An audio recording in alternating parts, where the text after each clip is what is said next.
හයි. අද අපි කතා කරන්න යන්නේ ප්‍රොබේෂන් එම්ප්ලොයි කෙනෙක් අනිවාර්යයෙන්ම දැනගන්න ඕන දේවල් කීපයක් සම්බන්ධයෙන්. ඉතින් අපි බලමු කවුද මේ ප්‍රොබේෂන් එම්ප්ලොයි කෙනෙක් කියලා කියන්නේ. ප්‍රොබේෂන් එම්ප්ලොයි කෙනෙක් කියලා කියන්නේ කම්පැනි එකට අලුතෙන්ම ජොයින් වෙච්ච එම්ප්ලොයි කෙනෙක්ට. ප්‍රොබේෂන් පීරියඩ් එකේදී ඔයා මේ කම්පැනි එකේ කල්චර් එකට, කම්පැනි එකේ ඔයා වැඩ කරන ඕන ටීම් එකට සහ ඔයාගේ පර්ෆෝමන්ස් කම්පැනි එක බලාපොරොත්තු වෙන මට්ටමේ තියනවාද කියලා ඇසස් කරන ට්‍රයිල් පීරියඩ් එකක තමයි ප්‍රොබේෂන් එම්ප්ලොයි කෙනෙක් ඉන්නේ. ප්‍රොබේෂන් එම්ප්ලොයි කෙනෙක්ට ප්‍රොබේෂන් ටයිම් පීරියඩ් එකක් තියෙනවා. සාමාන්‍යයෙන් ප්‍රොබේෂන් කාලය කියලා කියන්නේ අපි මාස 6ක ටයිම් පීරියඩ් එකක්. ඒක කම්පැනි එකෙන් කම්පැනි එකට වෙනස් වෙන්න පුළුවන්.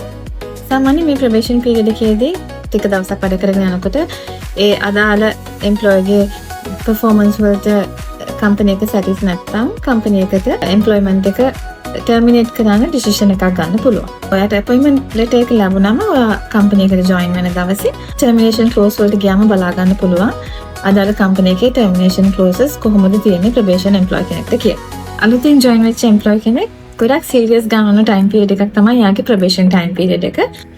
ඔයාගේ උපරිම පර්ෆෝමන්ස් මේ 6 month ඇතුළත කම්පැනි එකකින් නෝටිස් කර ඩෙෆිනිට්ලි ඔයාව කන්ෆර්ම් කාඩ් එකට කම්පැනි එකෙන් කන්ෆර්ම් කරා.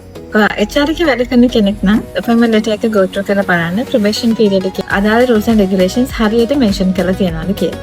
ඔයා ප්‍රොබේෂන් එම්ප්ලොයි කෙනෙක් විදිහට වැඩ කරන්න යනවා නම් එහෙම නැත්නම් කම්පැනි එකෙන් ප්‍රොබේෂන් එම්ප්ලොයි කෙනෙක්ව හයර් කරනවා අවශ්‍ය කරුණු ගැන දැනුවත් වෙලා ඉන්න එක very important.